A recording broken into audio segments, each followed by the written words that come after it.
Jadi rahayu, rahayu, rahayu, Mbah putunipun sowan.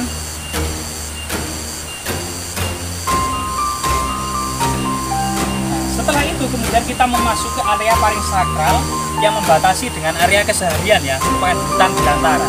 Guys, jangan lupa like, subscribe, dan komen ya.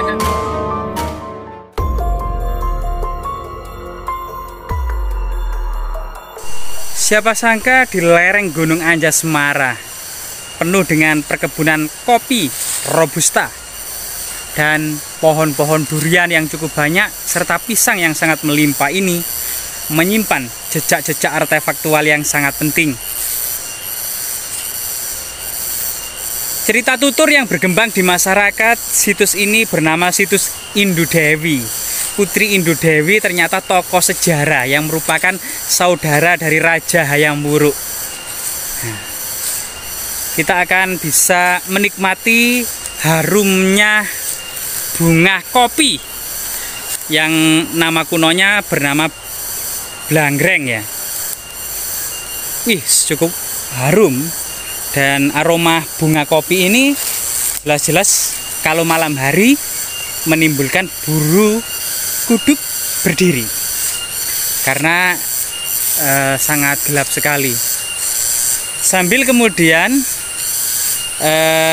menikmati suara garengpung ya yang cukup nyaring yang menempel di pohon-pohon durian ini, kita akan mencoba mereview kembali bagaimana kemudian Kerajaan Majapahit yang pernah berjaya di masa lalu, baik dalam bidang politik, filsafat, kasusastran, ekonomi, dan pertanian, juga berjaya dalam bidang religi keagamaan. Gunung-gunung tak ubahnya sebagai tempat tujuan para peziarah, para pencari ilmu, akademi, dan kita akan mendapati sebuah situs yang sangat-sangat bersejarah yang dikelilingi oleh kebun kopi ini. Situs ini memang sebuah gundukan yang dikelilingi oleh struktur batu alam ya, struktur batu alam yang di dalamnya nanti tentunya ada artefak-artefaktual yang sangat penting dan membuat kita sangat penasaran untuk melihatnya. Nah, kopi robusta di sini cukup berbuah lebat ya. Ini kopi robusta karena berdaun lebar. Biasanya setelah dipetik, kemudian dikupas, disangrai, kemudian dihaluskan, kemudian diseduh. Yang ini namanya cherry ya, kopi cherry ini yang sangat alami ini memiliki rasa agak-agak pahit ya, agak pahit. Selain manis-manis pahit gitu, tanpa gula akan bisa menikmati bagaimana kemudian penghobi kopi akan bisa menikmati kopi asli, kopi cherry ini dengan nuansa manisnya alami dan sedikit pahit-pahit. Nah, dikelilingi kebun kopi robusta ini ternyata ada sebuah situs ya di lereng Gunung Anjasmara yang sangat kental kemungkinan dengan cerita Putri Anjasmara yang merupakan putri dari Patih Logender. Nah, sambil kemudian ditemani garengpung yang mungkin ya atau cenggeret ya, ini ada beberapa batu alam yang berkombinasi dengan balok-balok batu candi, umpak-umpak batu, rahayu, rahayu, rahayu. Jadi rahayu, rahayu, rahayu, Mbah putunipun sowan.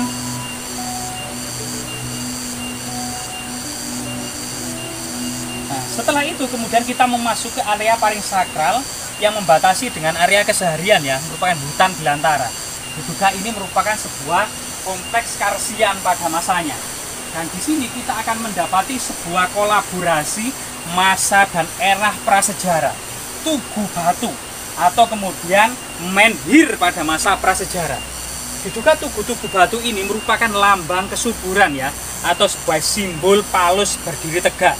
Karena masyarakat Jawa ini berkembang seiring tanaman padi dan perkebunan.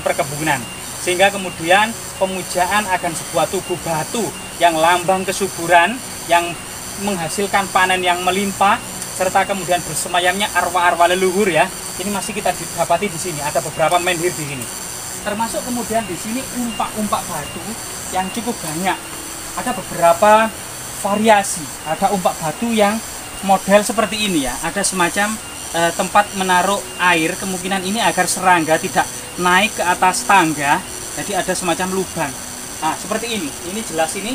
Jadi umpak di sini ini dibuatkan semacam cekungan keliling untuk membatasi umpak kayu yang ada di atas sana. Selain kemudian serangga misalnya rayap gitu ya, tidak bisa naik. Misalnya ada umpak-umpak seperti ini. Umpak-umpak seperti ini dalam sebuah hutan tropis ini bisa dinaiki oleh rayap. Sehingga umpak seperti ini kalau tidak ditopang oleh batu bata kuno atau tidak dibersihkan setiap hari, nah, batu bata di sini ini ketebalannya sekitar 2,5 sampai 3 cm. Sangat identik dengan batu bata kuno era kerajaan Majapahit. Di sisi yang lain, umpak batu yang cukup banyak ini menandakan sebuah asrama yang cukup luas dengan bangunan-bangunan yang didominasi oleh kayu atau kekayon atau kayangan. Karena kayu itu sendiri ya yang merupakan bangunan-bangunan seperti bangunan di Minangkabau gitu ya, yaitu rumah-rumah panggung, itu memang menghindari dari ancaman serangga, binatang buas yang ada di hutan, termasuk kemudian kehangatan ya. Karena kayu ini kalau di dalamnya dan naik di atasnya daripada kemudian lantai tanah, ini suasananya dan sangat hangat, berbeda dengan bahan-bahan yang lainnya.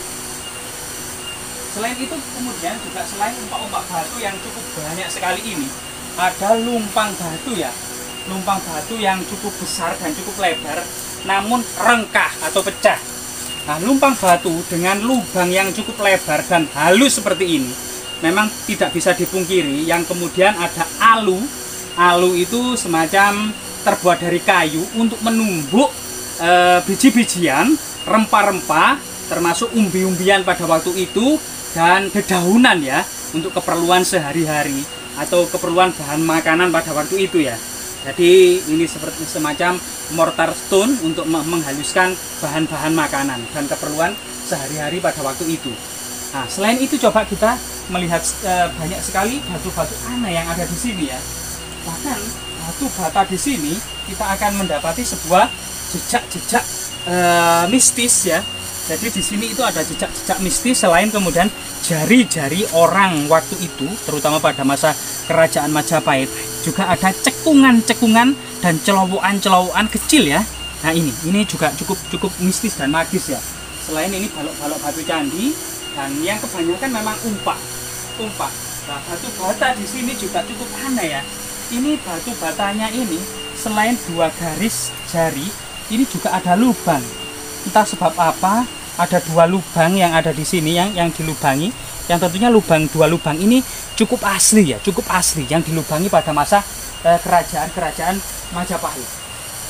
Nah, selain kemudian batu bata yang masih utuh, juga banyak sekali bongkahan-bongkahan yang berupa bongkahan-bongkahan. Bahkan ketebalannya memang di sini bervariasi.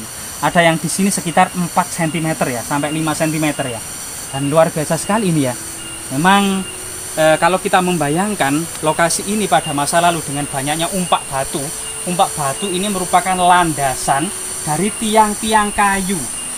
Dengan umpak batu yang sedemikian banyak, artinya di sini bisa dimungkinkan memiliki 4 fungsi pada masanya. Dan yang paling kentara adalah sebuah jejak asrama Kadewa Guruan. Yang pertama itu, yang kedua adalah sebuah tempat pemujaan, terutama kemudian menyambut para pangeran muda dari Trawulan Majapahit untuk mencari ilmu atau menempa ilmu di sini, termasuk tujuan para pensiunan tua Majapahit guna menyempurnakan catur asrama. Yang keempat ya, Brahmacara, Grahasta, Wanaprastha, dan Sunyasa guna menjemput moksa.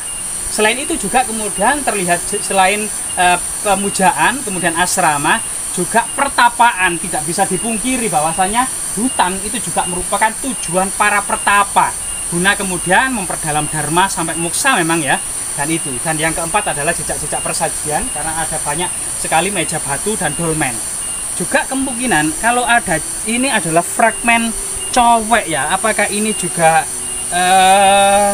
oh ya, baru atau lama, tapi karena di area ini dan jauh dari pemukiman, kelihatannya ini tinggalan kuno juga. Jadi bokongnya ini akan kelihatan, serta kemudian bagian atas ini kemungkinan memang ini yang saat ini itu laya ya, atau cowek ya. Untuk biasanya penyetan itu di warung-warung masih menggunakan cobek batu, cobek batu.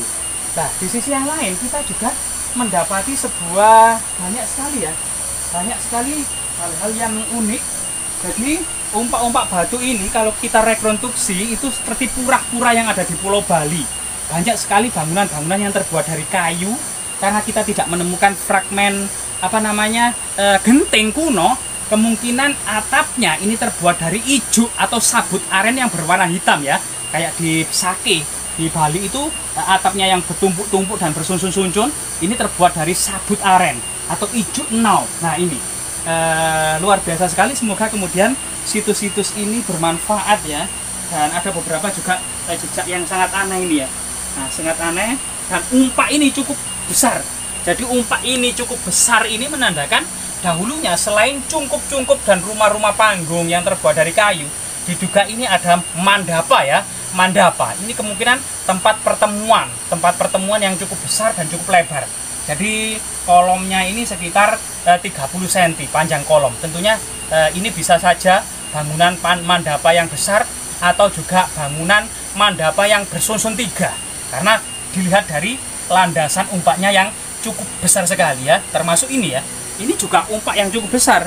Lah ini memang tertutup, Mbah, permisi Mbah ya, ada batu bata yang rengkah loh. Nah ternyata ada, kita tidak sengaja ada mustika di dalamnya ya, yang berwarna putih, ada dua. Nah ini ada dua. Ternyata di umpak ini agar kayu itu ketika terjadi angin atau gempa ini tidak mudah roboh. Jadi kayu ini kemudian, permisi Mbak ya, tiang kayu ini kemudian ada sebuah tonjolan di bawahnya yang ditancapkan ke dalam umpak. Ada beberapa mustika putih ya. Kemudian ini kelihatan mustika apa ya, ini itu seperti permata ini ya. Nah ini seperti ada dua, tapi kita tidak mau mengambilnya dan tetap kita nanti kembalikan ya, karena memang ini mungkin sesuatu yang mutiara atau rahasia yang ditinggalkan oleh leluhur kita di dalam lubang batu. Kita tutup kembali ya. Semoga bermanfaat ya. Jas merah, jangan sekali-kali melupakan sejarah.